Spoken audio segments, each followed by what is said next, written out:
మచ్చబొల్లారంలో శివాజీ జయంతి వేడుకలు ఘనంగా జరిగాయి. శివాజీ యూత్ అసోసియేషన్ ఆధ్వర్యంలో అన్నదాన కార్యక్రమాన్ని నిర్వహించారు. గత 5 ఏళ్ల నుంచి శివాజీ జయంతిని ఘనంగా నిర్వహిస్తున్నట్లు యూత్ సభ్యులు తెలిపారు.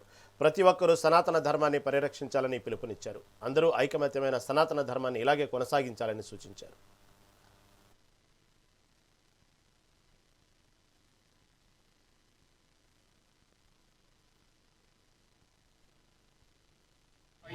మచ్చబొల్లారం దిక్కేస్తారా ఛత్రపతి మహారాజ్ జయంతి చేస్తున్నాం. ఈసారి ఫస్ట్ మనం అన్నప్రసాదం చేసినాం. ఇంతకుముందు ఎప్పుడు మనం జ్యూస్లు కానీ మన ప్రసాదం కానీ మంచినాం, మరి ఈసారి ఫస్ట్ టైం అన్నప్రసాదం చేస్తున్నాం. సో నెక్స్ట్ ఇయర్ కూడా ఇంతకన్నా మంచిగా చేయాలనుకుంటున్నాం. అందరు హిందువులు కానీ మిగతా మాత్రం ఎవరైనా సరే శివాజీ మహారాజ్ని ఆదర్శంగా తీసుకొని ఆయన ఎలా మంచి కోసం పోరాడిండో, దేశం కోసం పోరాడిండో, ధర్మం కోసం పోరాడిండో, స్త్రీలను ఎలా గౌరవించిండో అలా అందరూ మంచిగా ఉండాలని కోరుకుంటున్నాం. మీరు అందరూ సహకార సహకారాలు ఇప్పుడు నాతో ఉండాలి. 5 years నుంచి మచ్చబొల్లారం దిక్కేస్తారా ఛత్రపతి మహారాజ్ జయంతి చేస్తున్నాం.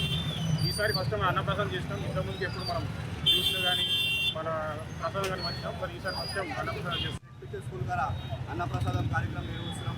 శివాజీ జయంతి ఇది మేము ఇప్పటి నుంచి కాదు, దగ్గర ఒక 5 years అయిపోయింది. ఈసారి మేము చేస్తున్నాం. మా శివాజీ గ్రూప్ తరఫు నుంచి అందరం నిలబడతాం. ఎప్పటికైనా సరే ఈ కార్యక్రమం ఎప్పటికీ సాగుతూనే ఉంటుంది. కాబట్టి మేమని కాదు, అందరూ హిందువులందరూ ఏకం కావాలని కోరుకుంటాం. జై శ్రీరామ్. స్కూల్ ద్వారా అన్నప్రసాదం కార్యక్రమం నిర్వహిస్తున్నాం. శివాజీ జయంతి ఇది మేము ఇప్పటి నుంచి కాదు, దగ్గర ఒక 5 years అయిపోయింది. ఈసారి మేము చేస్తున్నాం. మా శివాజీ గ్రూప్ తరఫు నుంచి అందరం నిలబడతాం. ఎప్పటికైనా సరే ఈ కార్యక్రమం ఎప్పటికీ సాగుతూనే ఉంటుంది. కాబట్టి